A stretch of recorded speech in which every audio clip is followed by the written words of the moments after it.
السلام علیکم ناظرین، یہ قصہ ہے بابل کے ایک جابر بادشاہ نمرود کا، جو طاقت اور غرور کے نشے میں اس قدر اندھا ہو چکا تھا کہ اس نے خود کو خدا کہلوانا شروع کر دیا تھا۔ یہ قصہ حضرت ابراہیم علیہ السلام کا ہے، جنہوں نے اللہ کی وحدانیت کا پیغام لوگوں تک پہنچانے کا عزم کر رکھا تھا۔ آج ہم آپ کو بتائیں گے کہ کیسے اللہ کے ایک نبی نے حق کی آواز بلند کی اور کیسے نمرود کا غرور اس کے ایک عبرتناک انجام تک لے گیا۔ نمرود بابل کا ایک ایسا بادشاہ تھا جس کے غرور نے اسے یہ باور کروا دیا تھا کہ وہ زمین پر خدا ہے۔ اس کا کہنا تھا کہ وہ لوگوں کی زندگی اور موت کا مالک ہے، اور اس نے اپنی رعایا کو مجبور کر رکھا تھا کہ وہ اس کی عبادت کریں۔ نمرود اپنی طاقت اور اختیار میں اتنا گم ہو چکا تھا کہ اسے اپنے انجام کا احساس تک نہ تھا۔ بابل کے باشندے نمرود سے ڈرتے تھے اور اس کے حکم کے مطابق اس کی پوجا کرنے پر مجبور تھے۔ اسی دور میں حضرت ابراہیم علیہ السلام اللہ کے برگزیدہ نبی تھے۔ آپ اللہ کی وحدانیت کا پیغام لے کر لوگوں کے درمیان آئے اور انہیں بتوں کی پوجا چھوڑ کر صرف اللہ کی عبادت کی دعوت دی۔ حضرت ابراہیم علیہ السلام کا پیغام لوگوں کے دلوں میں اترنے لگا، لیکن نمرود کے لیے یہ ناقابل برداشت تھا۔ وہ حضرت ابراہیم علیہ السلام کو اپنی سلطنت کے لیے ایک خطرہ سمجھنے لگا اور اس نے انہیں اپنے دربار میں بلایا۔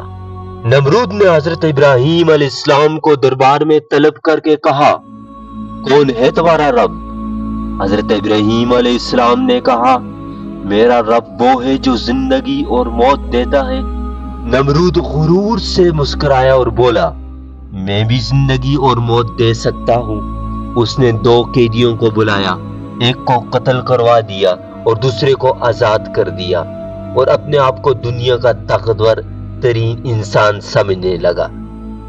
پر ناظرین دیکھیے، یہاں پر اس کی حماقت کی کوئی انتہا نہ رہی۔ حضرت ابراہیم علیہ السلام نے نمرود کے تکبر اور غرور کا جواب دیا اور کہا، اگر تم واقعی طاقتور ہو تو سورج کو مغرب سے نکال کر دکھاؤ، کیونکہ میرا رب ہر دن سورج کو مشرق سے نکالتا ہے۔ نمرود کے پاس اس سوال کا کوئی جواب نہ تھا۔ اس کا غرور اور تکبر ایک لمحے میں چکنا چور ہو گیا۔ درباری خاموش ہو گئے اور نمرود کو احساس ہوا کہ حضرت ابراہیم علیہ السلام کے سوال کا جواب دینا اس کے بس میں نہیں تھا، لیکن پھر بھی اس نے اپنی سرکشی اور غرور کو نہیں چھوڑا۔ اللہ نے نمرود اور اس کے غرور کو نیست و نابود کرنے کے لیے ایک ایسا عذاب نازل کیا جس کا وہ تصور بھی نہیں کر سکتا تھا۔ اللہ نے نمرود اور اس کی فوج پر چھوٹے چھوٹے مچھروں کا طوفان مسلط کر دیا۔ یہ ننھے مچھر اور اس کے فوج پر حملہ آور ہو گئے اور انہیں تکلیف پہنچائی۔ تو ناظرین دیکھیے یہاں پر اس نمرود کا کیسے عبرتناک انجام ہوا۔ ایک چھوٹا سا مچھر نمرود کے ناک میں گھس گیا اور اس کے دماغ میں پہنچ گیا۔ نمرود کا غرور اور تکبر اللہ کی اس چھوٹی سی مخلوق کے سامنے بے بس ہو گیا۔ اس کا دماغ درد سے بھر گیا اور وہ ہر وقت اپنے سر پر جوتے مارتا رہتا اور وہ اس اذیت میں تڑپ تڑپ کر مر گیا۔ تو ناظرین، نمرود اور حضرت ابراہیم علیہ السلام کی اس داستان میں ہمارے لیے ایک بہت بڑا سبق ہے۔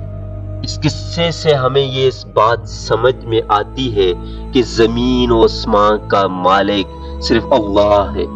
چاہے کوئی کتنا ہی طاقتور کیوں نہ ہو، اس کا غرور اللہ کے سامنے کچھ بھی نہیں۔ اللہ کے سامنے سرکشی کرنے والوں کا انجام ہمیشہ عبرتناک ہوتا ہے۔